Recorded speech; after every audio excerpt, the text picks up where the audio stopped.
Use that. Earn this. Ready? Should it start with earn this? It should. It should be an opposite Saving Private Ryan. Yeah, earn this. Earn this. And then we'll show them what they earn. Show them what they've earned. Ooh. Oh, they didn't earn that. Hey, everybody. Oh, hi. Hello for a surprise field trip episode. Surprise. We did it.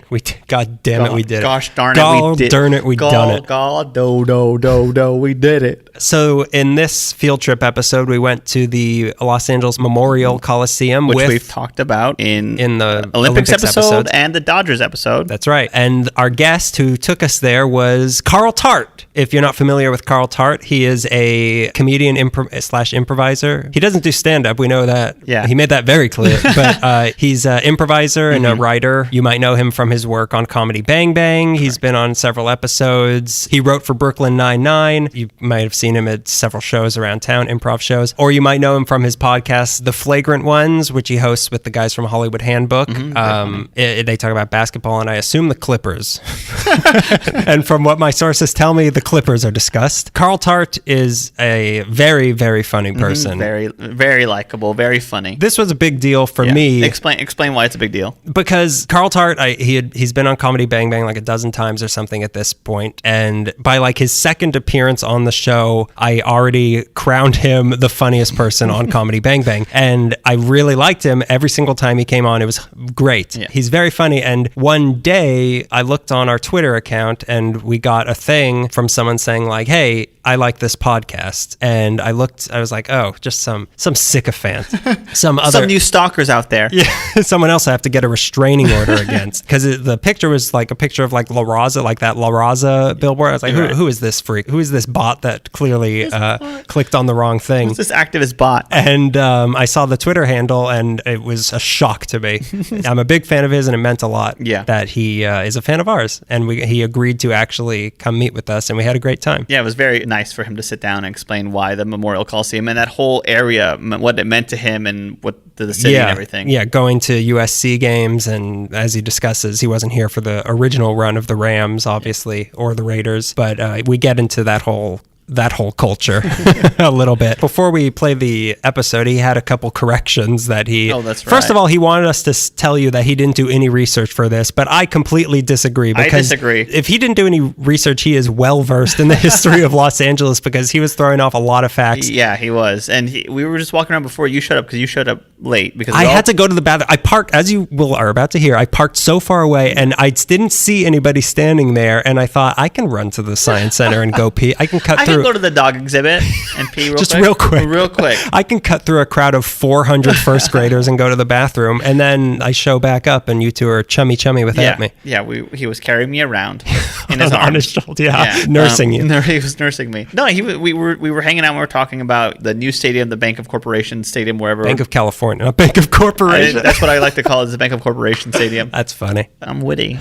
You're the political bot. He had known facts about the statues that are out there, the naked statues without the heads, and he did research. He did research, and he's number one that you're going to learn about Carl Tart. He's a liar. That being said, he did want us to correct the Olympian that we were talking about, who we couldn't remember his name, who was the original Flash Gordon. It's not Buster Steele, it's Buster Crabbe. And he mentions that there's a 1920s locker room in the Coliseum. He meant the Rose Bowl. Everything we were talking about, he meant the Rose Bowl. I feel like we, as a LA history podcast, we should have known both those. I'm pretty sure that I knew the thing about Buster Crabs, and it came to the information came to me, and like, I don't know. I've never heard of this person before. What's a Tarzan? Tarzan? I don't understand. Is that like Tarzana? Is Tarzana the namesake of Tarzan? One other thing to mention. I added some bleeps in here. I don't want you to think we're prudes. You're squares. We're squares, but we're not prudes. I did that because there were some dirty words. Yeah. And we're listed on iTunes as clean for some reason, even though I do not put any clean or dirty rating for us. But for some reason, we're listed as clean. And I read that if you're listed as clean and they hear a dirty word, they could delist you. So I just didn't want to take the risk. So don't think we're prudes, okay? Look, I'll swear right now. Do it. Epidermis. My naked, raw epidermis that's covering my ass! My great ass! Bull honky. Rain gutters. They're dirty. That's a dirty word. About that, iTunes. You should clean your rain gutters. You kiss your mom with those rain gutters? It was a very good episode. We had a lot of fun. It made me really sad when it was over. Yeah, I wanted to spend more time with Carl. Yeah. Hopefully we will. You hear me, Carl? You hear me? Hopefully you'll spend more time with us. We hope that we pass the audition to become your friend that was this podcast. He wanted us to plug his Twitter at @dammit_Carl. There's another dirty word, DAMMIT Carl. And I highly recommend you listen to his podcast, but also listen to his appearances on Comedy Bang Bang because they are great. And for us, leave us a review on iTunes, open your podcast app, leave us a few stars. Tumblr is our main page, lameekly.tumblr.com. That's where we have our episode archive. We post pictures there. At LA Meekly on Twitter, at LA_Meekly on Instagram. You can give to our Patreon. That's right. For $5 a month, you could get some postcards sent to you every month. Handwritten. I need to stress this enough because whenever I tell when I tell people that this is what they do, they get really excited and they say, I'm going to do that, and they never do.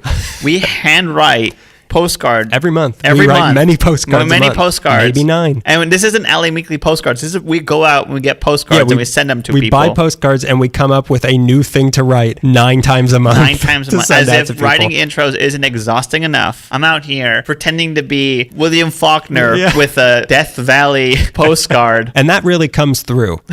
You can also email, if you want to be a subject of a field trip episode, la.meekly@gmail.com, or on Instagram or anything, you can email us.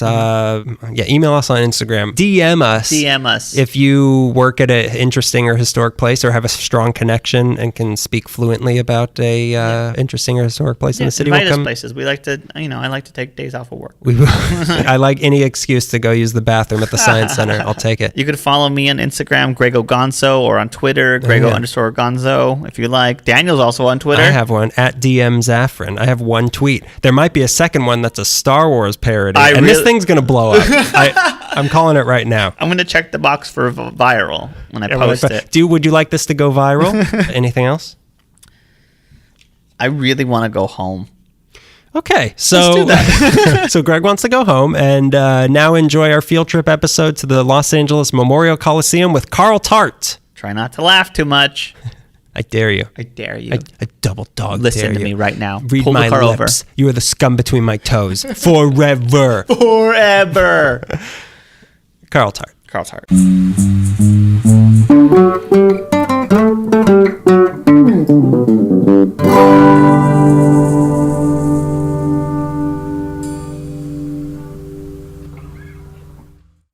Hello?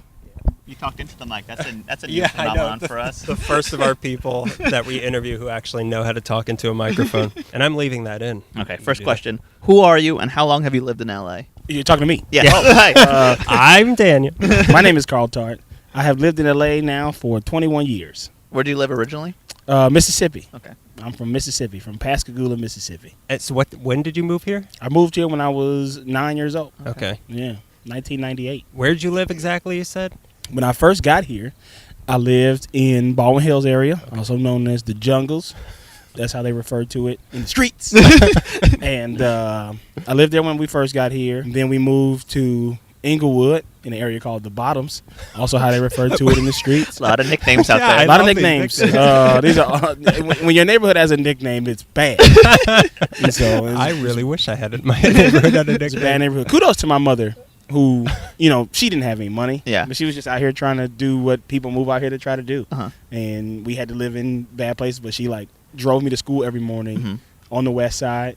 She drove you to school? Yeah, I thought day. you took the bus. No school bus? I didn't start taking the because she was very scared for me to take the bus. I took the bus. It's scary. Yeah. I didn't start taking the bus until I was in high school. Okay. Or like late middle school, early high school. Yeah, that's a good age to learn how to take the bus. Yeah. My little brother, she never let him take the bus. Still? He's 10 years younger than me. Yeah, he's 20. He can't get on the bus. When we left Inglewood, we moved to the Vermont King area, kind of where we are now, on the other side of this place. And I don't want to tell them what it is yet. Don't tell them the whole episode. We moved over here, and we stayed over here for like 3 years. Okay. Then moved to a house in Altadena, and that was when she was trying to get me to move schools. Okay. And so I was always kind of like I didn't love LA when I first moved here, and then finally I like settled in and had some friends. And she was like, "Oh, you just finally made some friends? Time to move and time to go to another school." You a lesson. Yeah. And so 2 giant freeways away. Yeah.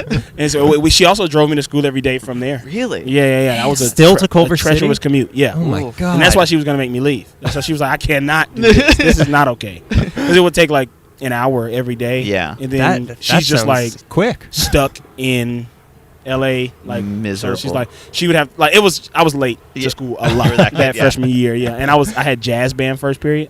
So imagine like they're already warming up with like jazz, and I'm just like trying to set up my saxophone. Like, my teacher's looking at me like glaring as he's like directing the jazz band, and so he's just like putting way too much sass on the. The great thing about jazz, though, you can jump in at any time. I usually sounded bad. What did I just jumped in and did a solo? I'm here. What did you play? I played the saxophone. Okay. All right. Yeah, I played the tenor saxophone, and like Lisa Simpson. Like Lisa plays the baritone. Who was also right. showing up late. No. Someone Bart. was late. Bart They're was all late. late. They're all late. Well, Lisa comes through the door playing a solo. Yeah, You're right. but she gets kicked out. Yeah, for being late. He wouldn't kick me out. He was afraid of me. Your brother's doing standards in the next. Yeah.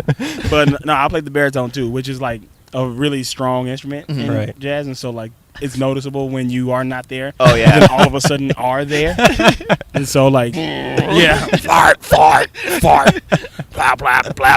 And she tried to get me to move, and so I like went back to Mississippi for a half a year. I was like, I don't want to go to another school in LA. Yeah. Like to make new friends in LA, I'm just gonna go back home, and home was not what it used to be to me. Like, it was like so much slow after living in LA for 4 years. Yeah. Like going back every like summer and stuff, but not going there throughout the school year. Yeah. It's like my image of what Mississippi had become at that point was just me like going to the swimming pool every day with my cousins. All right. But once like school starts back, it's like, oh, this is boring. I gotta go to school. It's too slow. I don't have anything to do. And so I came back right before Hurricane Katrina hit. Yeah. Wow. And went back to Hamilton and moved to that area finally. Okay. So like out of all the years I had been going to school over there, we had finally moved to the west side of LA. Yeah. Culver City. You said Culver City, Pico, Robertson. It's Palms area. Palms, that's what it's called. Yeah, that's where we moved. Where I was at. I just say Culver City because people don't know Palms as much, but like, yeah, I was in the Palms area. What's the nickname for the Palms area? None. Palms. Palms is the nickname. Palms is the nickname my for friends Culver and City. Like we tried to start one. Like my friend he still hashtags Instagram stories with Palm side, and it's like it's not catching on. It's not catching on as much. That's my guy. He loves his neighborhood. Shout out to Brian. Hi, Brian. Hey, Brian. Brian Shout knows out his to 20. Brian. Do it. Say it. Before we get into where we are right now, I want to get into just briefly your comedy career because when you reached out to us, I was very excited because I'm a big fan of yours on Comedy Bang Bang. Thank you. How'd you get into all that? I was playing basketball in college. Turns out I wasn't good enough to do that. And I came back home to LA. I came back here and I started doing background work. And then I also was like going back to my high school and like helping coach basketball, which not really. It's just like me being lost and not knowing. Did they know you weren't that good when you were coaching basketball? Yeah, my coach literally said like, "You're probably a better coach than you were a player." But like it's a thing I get into on every podcast. It's like I'm not that bad. It's just when levels change, right? Some people can't compete as well. Yeah, and that was me. Very defensive. Yeah. But yeah, like. Oh, it's getting noisy. This guy has 2 chainsaws and he's Brian. He heard his name. Hi. The glare. What the hell are they doing? But yeah, I just was kind of lost. I was like, I don't know what I'm gonna do with life. I don't like school unless I'm playing a sport, so I'm not gonna just like go to college. Yeah, that's a good decision. Yeah, I didn't have the grades to like.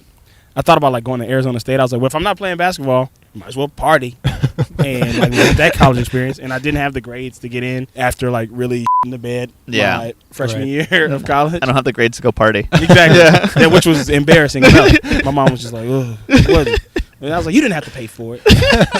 I came back here and I was just like, what's been the most consistent thing in my life? It's goofing off with my friends. And I wondered, can I monetize this? But like nobody is supportive of that. Yeah. Because everybody thinks it's impossible. Right. Because they always only think of like, you're not my favorite comedian. Yeah, you're not Jay Leno material. Yeah. So how dare you think you could get into this? Right. Yeah. And so I did it like very secretively. Yeah. Do you want to get into secretively? Because we've been doing comedy. We've been doing this and stand up for like 5 years. I still haven't told my family I do any of this because I'm ashamed of disappointing them. You know what? How secretive were you? Well, luckily my mother is a theater person. Okay. So once I told her, my dad was a little bit different, but I'm like, you weren't there, Doc. You can't. But my mom, she kind of was just like checked out so she just noticed that I was not going back to school. Yeah. Like I came home for winter break, for summer break, and then it was like 6 months later, and she was like, "Wait a minute, what are you doing here?" And I go, "Oh, school. About that. Yeah, I'm not going back." And she Retired was my like, backpack. You better do something. Yeah, I retired my backpack. So you better do something. Like, and I was like, "Well, I've been doing this. I've been taking these classes. I've been going to the Comedy Store at night." This is when I thought I was still going to be a stand-up because I didn't know what You would the feel improv was. Yeah. And so I didn't realize it. I knew what Whose Line Is It Anyway was, but I didn't realize what improv was. Yeah. Like long form improv and stuff. Yeah.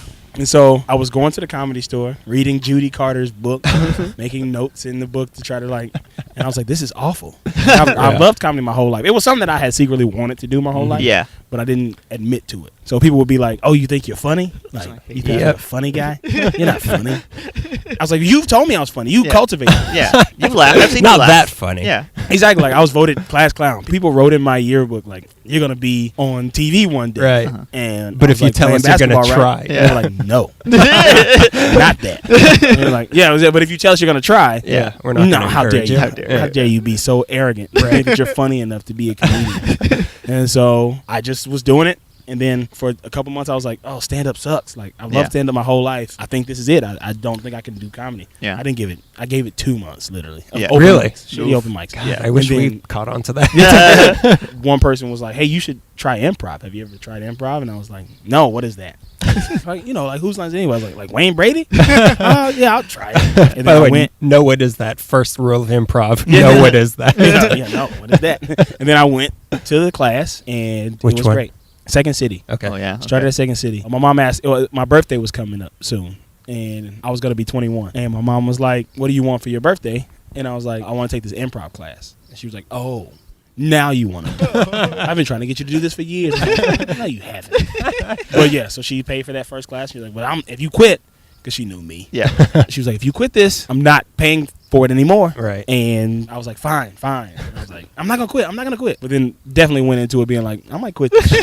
I definitely might quit this. I didn't, though. I fell in love with it. And like, I went through that whole program, went through UCB's whole program, performed in Amsterdam for a year at this thing called Boom Chicago. Wow. Did the CBS Diversity Showcase with everybody. It just started to, stuff had started to happen kind of quickly. Yeah. And so I was like, I guess this is what I'm supposed to be doing. Yeah. This is kind of what I wanted out of basketball. Like, Except a jersey. That's the only thing. yeah. I argued for my team to Gatorade on the side. It just kind of, I guess it was like, I guess I have to accept this as something that I am good at. Yeah. Right. And How that far is in not did you basketball. realize that, like, this is something I am good at and this could be something? It was pretty soon after. Like, Right. now that I look back, I was terrible. But people supported me so much, and it was the support that I got from people around me that I did not get in basketball. Yeah. Like in basketball, I was just kind of like a utility player. Like, all right.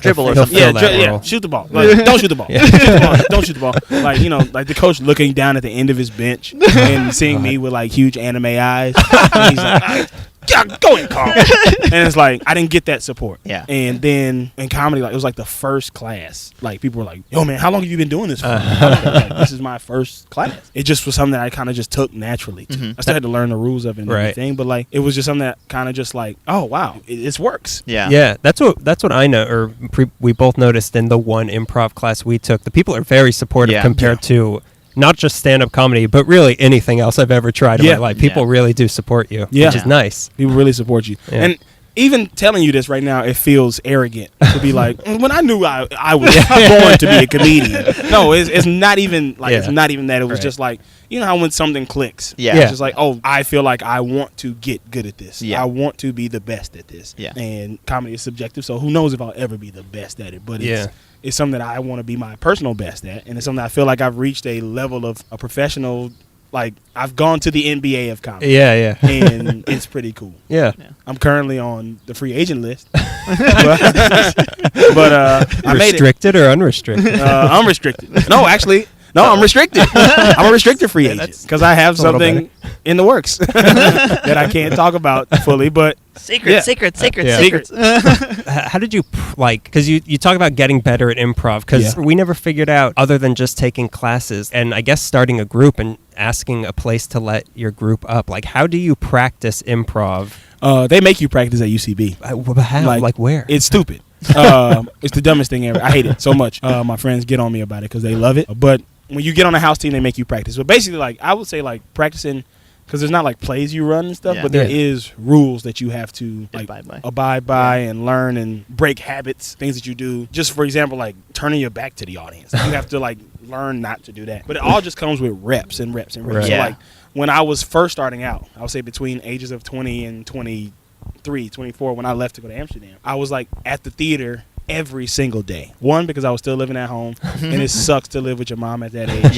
Not dissing anybody who has to, but it just, I don't think any of them like it. It's not a choice. It just seems like everything would piss her off. The presence of me. And as soon as I moved out, she was like, "Why don't you ever come and see me?" I'm like, "You didn't want me. You literally didn't want me there." Like, you just wake up with your mom standing over you with a butcher knife. Mom, what are you doing? Get up. You better visit me when you leave. It's 5 a.m., Mom. They would make so much noise, and like her and my brother getting ready to go to school, because he's much younger than me. So when I was like an adult, he was still like in high school, and they would make so much noise in the morning. And it's like, I get it. And I was also working as a bouncer at a bar at the time, and so like I wasn't getting home until like 3, and then like not getting to sleep until like 3:30, and then just 2 hours later, just clang, clang, clang, drum solo. And just like, what is going on? Can I leave? Drums in the jazz band. She's like, if you want to sleep, leave. But I was at the theater every night. So anything I could ingest.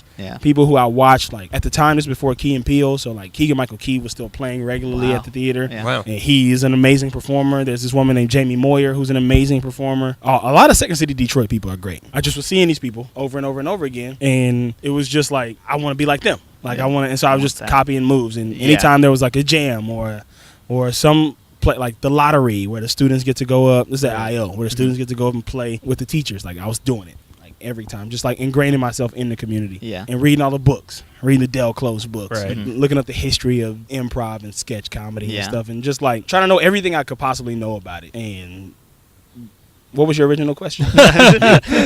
Who's Del Close?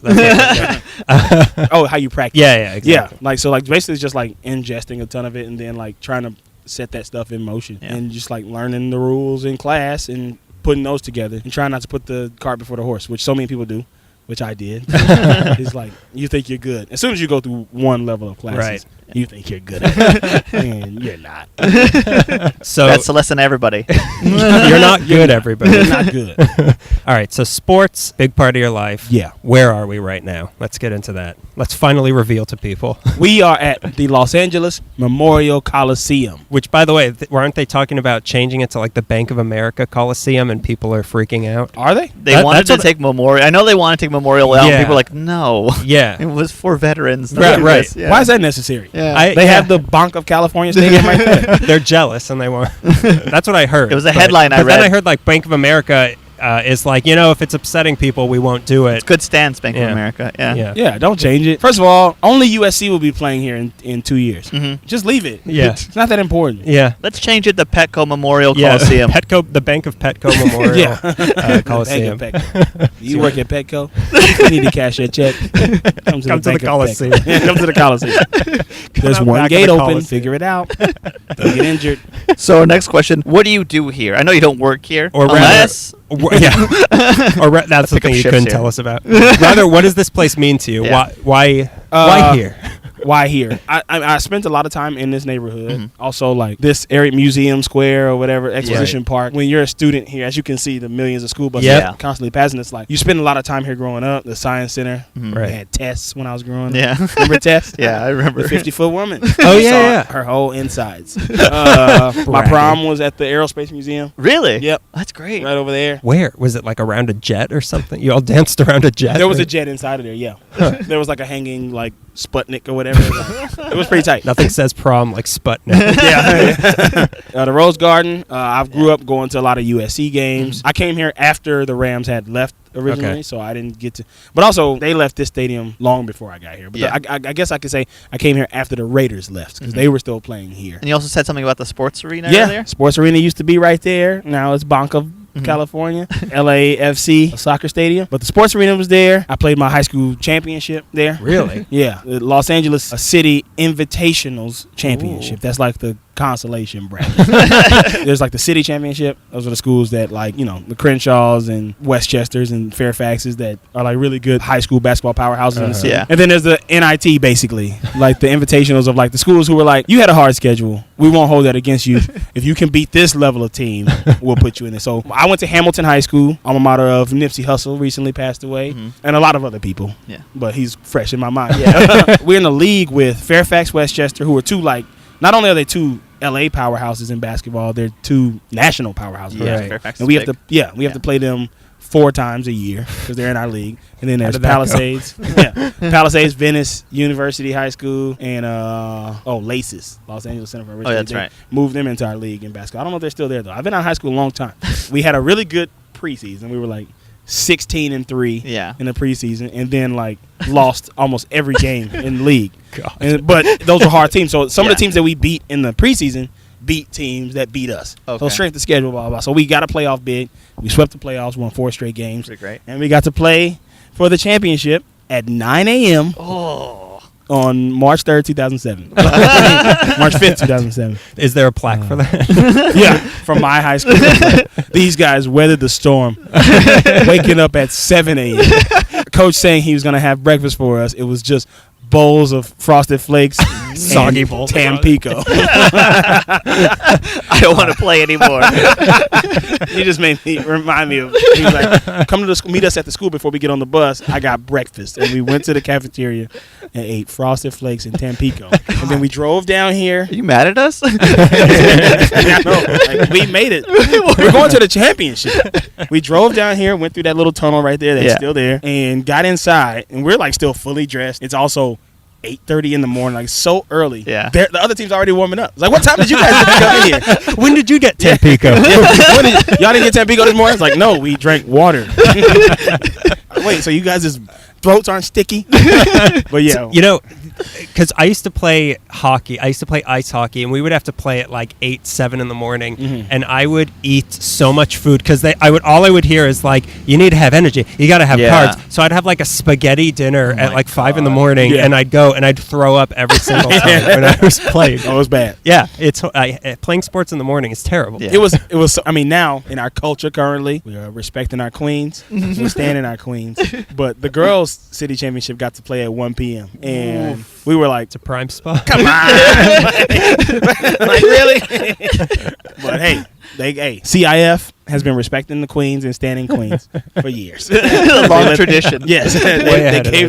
They gave the girls championship a decent time. They did not have to like play at the crack of dawn. Yeah. We'll give the boys the trash hour of the day. Yeah. What would you say the Coliseum, but also because you bring up really this whole complex is kind of its own thing. What would you say this whole area's role is to the city? Like, what does it mean to the city? I would say that this area is like representative of the sports history, and like it's like this is a very cultural area. Yeah. A lot of people complain that LA doesn't have any culture, but it's like this is like a really cool area. There's like 8 museums. It's 8 museums. Like this is like the most storied arena in sports. Honestly, at this current time, I think is one of the oldest still active, if not the oldest still active. And it's been a part of 2 Olympics. Yeah. And soon to be 3 Olympics. Yeah. And I think also like the teams that that played at this square. It was just like, this was like kind of like the center of LA at the time. It was like just south of downtown. And you had, when these places were first built, like the sports arena we were just talking about, in 1959, the Lakers played there when they first moved here. Yeah. The From Kings Minnesota. played there when they first started also. Who? The LA Kings Yeah, played here when they LA first Kings. When started. the Dodgers came from Brooklyn, they played here. Yeah, they play here. Yeah. It's such Which an makes no oblong-looking sense. field. You see pictures of that, it's like, this is insane. Yeah. Yeah. Third base is in the stand. Yeah, for real. You gotta like get up the stairs, cross over, like, excuse me. Yeah, slide up. I'm trying to get third base. Yeah, the Clippers. Yeah. Well, I'm a big Clipper fan. 1984 to 1999, and by that time, which is very funny, the sports arena was a dilapidated. Yep. Like, It's very it was representative bad. of that time. Yeah, it was bad then, and they had to play there. I just read a for book. high school games. At that Yeah, I just read a book on USC basketball played there too. Yeah. Before they built the Galen Center over here. You're saying you read a book? I read a book. And that's it. Bragging? I read a book. That's why we had I got you 2 here. eyes. I read a book on the history of the Clippers. Uh-huh. It's called The Curse. The way they describe every season was like, oh yeah, this is cursed. Like, they were like, the sports arena was bad. Like, it wasn't up to snuff in 1984, and they just tore it down in 2016. Yeah. Didn't do any renovations to it really. Yeah. Maybe put like a new lighting system in there or something. But like, They got new toilet paper. yeah. I worked there for maybe like, I want to say 5 years. I worked between the Coliseum and the sports arena doing tickets and will call. And yeah, the sports arena was like a relic of the 80s, 90s. And it was like, this is how it looks. And Well, you're welcome. I mean, they're redoing the Coliseum right here. How run down? Like, was that run down when they first toured They've had it? stuff. They've I mean, had stuff, but had it's still stuff. very old. Yeah. Just when you think Yeah. about like new stadiums. Yeah. Like, have you guys ever been to Seattle? No. If you see where the Seahawks play, it's insane. It's a spaceship. Hovering seats, yeah. Stadiums aren't built in this bowl style anymore. Mhm. So like to go up and out like that. Yeah. No, stadiums now go up and like kind of curl over. So like Yeah. if you're in the top level, you look like still you're have gonna it. fall over on, Yeah. on the game. Right. It got pretty badly damaged in '94. Mhm. An earthquake. I just was doing some research on that, and now I'm trying to look around and see like, ooh, can I see some of the epoxy? Yeah. Because there were so many cracks. There's over 200,000 cracks. In Really? this thing. Yeah, it got shaken to the core. It's all just like giant like cinder blocks and bricks and stuff. Like Yeah. it's that's not earthquake proof at all. No. It's earthquake unproved. I'm surprised it did not crumble altogether. So a little sidebar here. You're big into LA history. You're reading books about the earthquake on your own, not for research for an episode like we do. No, just for when did you fun. get into deep into LA history? I'm like a history buff on a lot of stuff, Uh-huh. but also like my history really. I think I only am into like 20th century stuff, like Yeah, 19th century. I'm with you on that. What yeah. century are we in right now? 21st. 21st, yeah. All right, so 20th century. Yeah. Stuff. Like From pants on. yeah, like I'm really into the 80s. Really? Yeah, I was born in 1989, so I don't remember them. I'm just like really into what the culture was in there. That's another reason like this place is cool to me because the Raiders were here. Mhm. For those who don't know, the area that we're in at that time, this was a war zone. Yeah. Like this area is really bad. So like right across the other side of here, you got a blood gang, and you got the Harlem Crips right across here, and then on there you got the 40 Crips that start like right on the other side of this street right here. And We're then, gonna like, go interview them after. yeah, go interview them. Over here you got like I don't know which one, like Flower Street Latino gang, like How about where the fraternity row is? What gang? nothing. The police. They have protected that street quite well over the years. Yeah, because USC is right here. Yeah. So they Yeah. call it University of South Central because it's in this area. One of the richest, most like prestigious schools Right. in the country is like in the middle of this area. Yeah. I'm just like fascinated by what the Right. city was like Yeah. at that time. Just Yeah. because. I mean, you talk about what was going on here, like when the Raiders were here. What was like the Raider culture right here at that time? The fan base and all that. Well, the fan base was majority Latinx and black, and it just developed this like I think Raider fans get a bad rap because any fans of sports teams, they just go to games and get drunk and maybe Right. cause fights. Like the Cubs do that. Yeah. But you don't hear about that. Right, You right, only hear right. about Dodger fans and Yeah. Raider fans and it's totally like racially motivated. Yeah, yeah. Because it's like Those quirky ooh, these Cub games are so fans. scary. I heard a story of a man who had a badge from Apple in Cupertino and got beaten to a bloody pulp. It's like that's not true. The rivalry is not that strong. Yeah. I refuse to believe that dude who got beat up really bad didn't say something crazy. He didn't even have a mouth. How could he have said anything offensive? But Yeah. I think at the time, like, with gang culture and stuff like that, I mean, let's say like 1988, 87, 88, when hip-hop was finally making its way to Los Angeles, the Raiders were the team at the time. And so, like, that black and silver, like, such a strong color. And right. It was, you know, they always talk about, like, black being the color of, like, rebellion. And because they were kind of like a rough and tumble team with, like, Lyle Alzado and people like that, they were, like, adopted by hip-hop culture and spread to other parts of the world. Like, they were the most popular team. And they also had, like, a black head coach, Art Shell. I think he may have been the first black head coach in the NFL. Wow. Before them, they had a Hispanic coach, Tom Hispanic coach. No, I can't remember his last name. But he coached them to a Super Bowl. He knew what he wanted to do early on. Yeah. He coached them to a Super Bowl here. It was just, like, so indebted, like, with the culture of, like, rebellion and stuff. Like, hip-hop music promoted the Raiders just as much as... So you, like, would go to Orlando, Florida, and see like kids wearing Raiders gear. Yeah. Even now, when I think about that era of like hip hop that came from this area or rap that came from this area, and the Raiders, they're like when I think of one, I think of the other. Yeah. It's also so hard to get, like, of course, me being addicted to the '80s, I love '80s clothes and stuff, and so I'm always trying to, like, buy vintage. You are wearing a crisscross shirt, right? Cross color, and a shirt too. But I try to find LA Raiders gear. Yeah. And it's impossible. Is it? Yeah. That's really? funny. It's impossible to find LA Raiders like gear. Not even new, not authentic. They don't make it. Wow. They don't make it. I guess why would they? I mean, they might not have the right. Like, they would sell so much. It would sell, but do they have the rights to that? Like, can you just? Probably not. Yeah. I'll call Fanatics. You see why? They kind of became like the team of popular culture almost. Yeah. Basically. And it's so funny that the Rams are back here now, and they talk about the fair weather fans of Los Angeles and how people don't come to Rams games until they're winning. They went all the way to the Super Bowl last year by a fluke. I'm a Saints fan. I'm really upset about it. The Rams moved. If you look over there, there's a sign that says 1946 to 1979. 79 is not when they moved to St. Louis. That's when they moved to Orange County, and they played at Anaheim Stadium. Oh, yeah. Okay. Like, where the Angels play. Why do they? So now then they're putting a football team in a baseball stadium?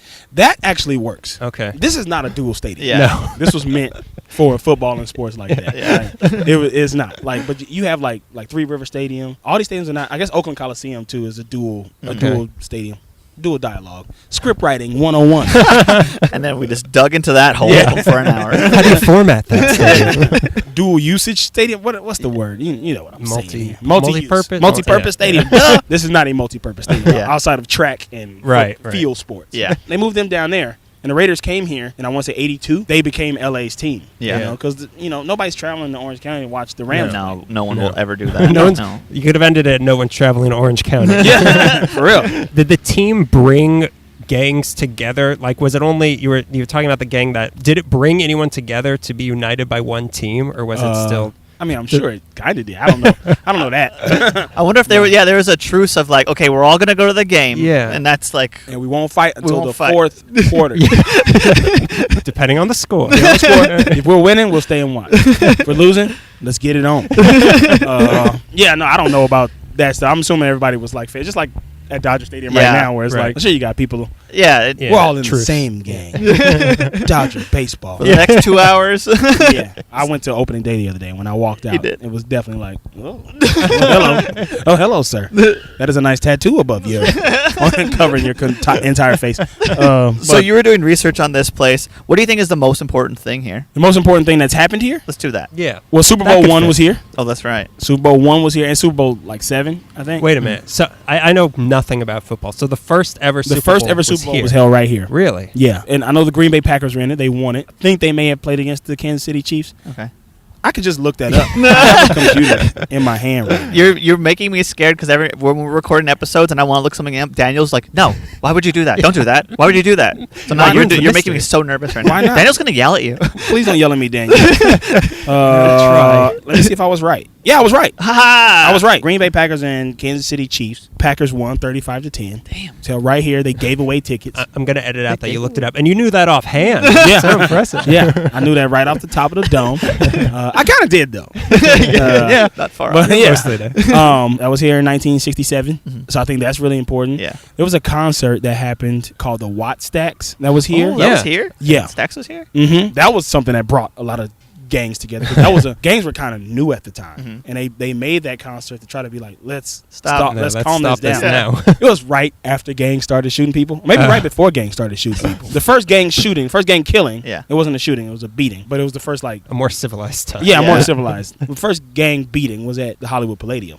Really? Could have went there. There wouldn't have been nowhere for us to sit. It wouldn't have been this nice. Yeah. That was in 1972, I believe. And Wattstax was 1973, maybe. And so like that was held here. It was like a really big like concert for the community. A bunch of like popular artists came out. Jesse Jackson spoke. It was really cool. That was a really important thing to happen here. The 1932 Olympics and the 1984 Olympics are two very important things that have happened here. Yeah. What are your thoughts on the new Olympics that are coming here? I was listening to sports radio when they announced it. Shout out to Thompson and Trudell. And Brian. ESPN 710. They were talking about it, and people were calling in being like, I was here for 84. There was no traffic because everybody was so afraid of traffic. Right. That's what I've heard. Yeah. I do think there are going to be some huge changes in the city. Yeah. If you notice right now, the homeless like situation is getting worse. They're gonna have to clean that up. Yeah. Because like you guys know something like the past 2 years, like you can't walk under a freeway overpass anymore. No. And they're like any small street and anywhere even. Yeah, any small street that has like maybe 4 houses and a couple blocks of just like the back of businesses, that's just shanty towns. Yeah. Apparently they're gonna move Skid Row to Orange County. I'd like to watch that. Yeah. I mean, where would they? To Angel Stadium. To Angel Stadium. Yeah. They claim to be building a lot of affordable housing and places where they could put the homeless population, but I don't know how that works. It's too complex, and I don't think you could just open up a room like, here you go, like it. Right. Even like just in terms of what they're building. In terms of entertainment, like the George Lucas thing is being, there's a giant pit behind the Coliseum where the George Lucas Museum is going to be. Is that what that's for? Yeah, it's a George Lucas like museum of narrative art. It's going to be like this huge thing. I don't know what that means, but it's going to be like some huge new museum. And then they're doing something to Figueroa of like making it half pedestrian or something, which sounds terrible. But and then they're building that stadium by the Forum, and then they're like redoing the Forum or whatever. Oh, that's right. Yeah, Madison Square Garden bought that, and they tried to, now that the Clippers are a very popular team. There's a conspiracy. The owners of Madison Square Garden was like, well, let's say we move the Lakers back to the Forum just to shit on Steve Ballmer, who's the owner of the Clippers and, Microsoft guy. It's crazy out here in the streets, man. The city doesn't want to give the Clippers they love. The real conspiracy here. So are they really going to, I thought they were going to move the No, the Clippers are getting a stadium over there too. But really? The guy who owns the Forum now, Madison Square Garden Company, who owns the Knicks, were like, let's move the Lakers back to Inglewood just to like mess up what the Clippers have going on. So stupid. They want whatever the Clippers have. So they're thinking of building a dedicated basketball stadium in that whole where that Forum, the new football next to that. So where the new stadium's being built right there on the corner of Century and Prairie, across the street in the back, like where there used to be a home goods store, like a hardware store called Home Base back there. I remember that. They're building it back there. Okay. So they're building basically like a second thing of what we have here, like the Staples Center there. We've got this. Oh, yeah. So they want a whole other one over there. Yeah, the Clippers just want their own arena. There's a lot of sports teams in Los Angeles. Yeah, and they're all going to have their own stadium. The Chargers and the Rams are going to share that stadium, and then the Lakers will have the Staples Center, and the Kings will have the Staples Center, and the Clippers, and then that Hollywood Park that's gone. Oh, that is gone. Yeah, that's torn down. Where am I going to see my horses? You got to go out to Santa Anita, baby. Watch horses die in Santa Anita. I went out there for the first time. It was pretty cool. Yeah, it's very nice. Yeah. It's got the hills in the back, and all the seats are old, and they used to keep Japanese people there. Really? Yeah. Before they got sent to Manzanar, they kept them in. God damn. Yeah. Something my mom told me when I was there when I was like 12. That jazz band director wrote a whole musical on Manzanar. Really? Yeah. Name's Dan Taguchi. Real talented guy. Hated me. Musical on Manzanar. Yeah. Very sounds interesting. Yeah. Very interesting. I think he won like awards for it. Really? Yeah. He probably won like a Tony, and we're just completely unaware. A Peabody. I don't know. A Nobel Prize for Manzanar! Exclamation point. What's your favorite thing here? Next question. My favorite thing about this place? Yeah. If you guys look, there's like a break in the. You see where the second row of tunnels are? Mm-hmm. Yeah. And you see like. There's another weird break, like just right above it. Yeah. They added 70,000 more seats or something like that, or 20,000 more seats at the top after they built the place. Because it was all just at the level of where this thing is right here. Oh, like the walking level? Yeah. Yeah. And so they added more seats to it. Now, I always think that's really cool. They've changed the colors because they used to be, for years, they were like, you had those red seats in the middle, and then like that level was like weird yellow. Yeah, I remember like that. Yeah. They made them all equal now. I think that's really cool. That's really cool. Yeah. They added to it, That's- like right before the Olympics. Like we're gonna need a bigger arena, and it fit 100,000 people. That's up until a insane. long It's time. insane. What is the capacity on this place? It's something crazy. It's 93 now, That's Yeah. insane. and That's USC like a city. fills it. Really? Yeah, 93,000. Like on a regular basis? Yeah, USC Oh my fills God. it, whether they're good or bad. They've been bad the past couple of years, like not great, and they still sell out. They sell out more. Everybody was talking shit about the Rams being like USC had 93,000 people in here yesterday. But today the Rams have 76 people. And they're all in the top row. Yeah, they all snuck in. What do you think LA would be like without the Memorial Coliseum? I think it'd be a wasteland fighting for water. No, I don't know. I don't know. I think this adds like it wouldn't be cultureless. I don't like when people say LA doesn't have Yeah, me culture. neither. That really bums me out because it's just like you're just not looking for it. No, they're But not. I think this adds to the allure of what Los Angeles is. The history of this place. Like if you look on, there's like these plaques of old white men here. Yeah. Like Pop Warner is there. Really? Like the guy who created Little League football. Also like these two stones right here. Uh-huh. That one's from the Coliseum in Rome, and the other one is from the Coliseum in Greece. Really? I Yeah. had no idea. That's great. We can talk about the naked statues here. You Yeah. did some research on Yeah, that. what are they? A guy named Robert Graham made these for the 1984 Olympics because Okay. he thought the torch was going to be carried through this, but turns out they went the back way. Just standing out front. Yeah. All right, guys. But I mean, this is such like a staple of all horny middle schoolers. We came to the Science Center when I was in like 7th or 8th grade. We stood out here and looked at these statues for hours. Drawing pictures of Yeah. Here it comes. I know. Yeah, bulldozer. They're here to break down We're about Meekly to be Stadium. bulldozed. I wonder how the sound quality is going to be on this. Should we move to the other side? Yeah, let's do it. No, that's me. That's my stomach because I haven't eaten this morning. I'm just going to keep it going. We're gonna walk in tandem or what? We can't go further than 10 feet apart from each other. If they start shooting, I got to take off running. I'm taking the mic with me. Everyone follow Carl. We're all running. If you're listening to this, we're live. They're shooting at us.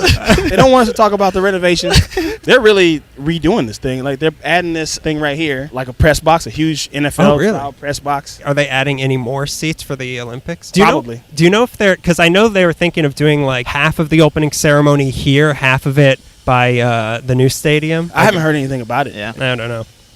I made that up. Just want to see what you guys thought about it. I was gonna pitch it to the Olympics. I feel like that's all. Maybe we should just sit in the middle right there. Should we go sit at Bank of California stuff? So what's the history of this place? Well, a very rich one. Really adds to the culture of Los Angeles. We'll just never stop recording and go from stadium to stadium. So what's the strangest thing that ever happened here that you're aware of? Oh my gosh. O.J. Simpson? The college football career of O.J. Simpson. I haven't heard any strange stories about this place. Have you guys? Not really. I'm trying to think. I know when I used to work here, someone got stabbed at a rave, but I think that was at the sports arena. Oh, Don't I mean, tease yeah. us like that. I remember that. I don't know of anything. I guess I was watching. They did like a promotional video to try to get WrestleMania 6 here, and that was pretty funny. Like they really wanted it to come to the Coliseum. I haven't heard any strange stories. That sucks. I wish I had known that you were going to ask me that. I would have looked up some stuff. Or I like try to remember some stuff. Scoured Write Reddit. it in later. I think somebody tried to steal the United Airlines plane from here. Or It was that guy who stole the plane in Seattle or whatever. yeah, it was him. It was practicing. All right, what's this place's best kept secret? Huh. You could send this one in later too. Yeah, we might have to re-record this. Best kept secret. Oh, I mean, it's not a secret, but the names on all the names of the Olympic athletes who were on these things, and the guy who played Tarzan. Johnny Westmuller? Yeah. No. Oh, His last name was like Steele or something. okay. Johnny Steele. Roger Pretty sure that's Steele? a porn Tarzan star. Steele. Tarzan Steele. He played with the original Flash Gordon Okay. and Tarzan. Oh, yeah. His name is on that one. 1932. He was a gold medalist. Really? Is that right? Yeah. And you were telling me about the female statue as well earlier. You're obsessed Yes. with these statues. I just Greg. want to. Well- Who are they? Where can I find them? They're both athletes. Yeah. They're both real models. Their bodies look like that. It's insane. We were talking about the guy has huge balls. Yeah. Very much circumcised. Brought his own shot put with him. Okay. The thing about those two stones from the Coliseum in Rome and Greece, I had no idea. That's pretty cool. Yeah, that's really cool. That's another best kept secret. Yeah. I don't know. Best kept secret. That's such a good question. God damn it. I'm sure there has to be something Yeah. here that's Yeah. like a bunker or something like that. Yeah. Hitler actually did come to the 1932 Olympics. There is a secret That was like the USC locker room from like the 20s, but also I'm maybe getting it confused in my head if it's the Rose Bowl or not. Oh. If it's UCLA's locker room from the 1920s. Wait a second.